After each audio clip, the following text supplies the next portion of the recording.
পুলিশের জালে ধরা পড়লেন চোপড়ার দাপুটে তৃণমূল নেতা তথা চোপড়া পঞ্চায়েত সমিতির সভাপতির স্বামী গোপাল ভৌমিক।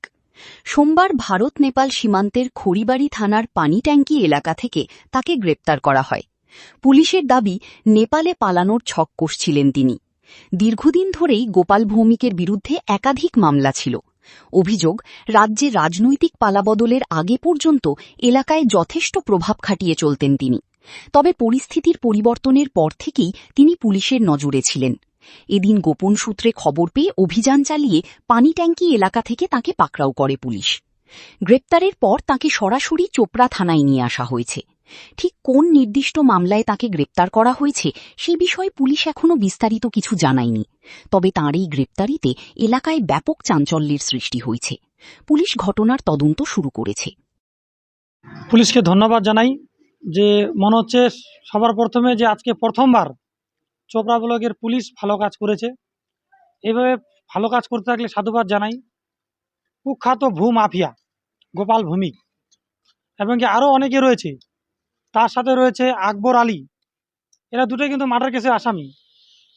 আকরামুল হক এবং কি দারাজুল এবং জিয়ারুল, আরও অনেকেই রয়েছে যেগুলো আমরা নাম পাঠাবো।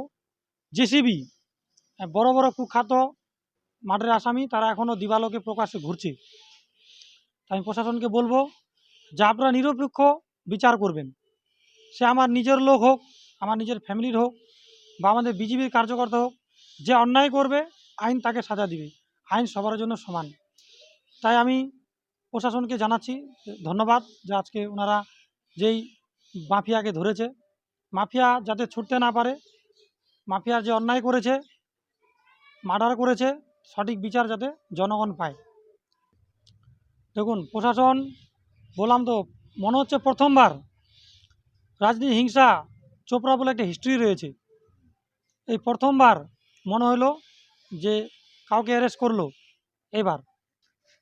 এর আগে পুলিশ কখনো এই ধরনের মাফিয়া গুন্ডাদের অ্যারেস্ট করতে পারেনি।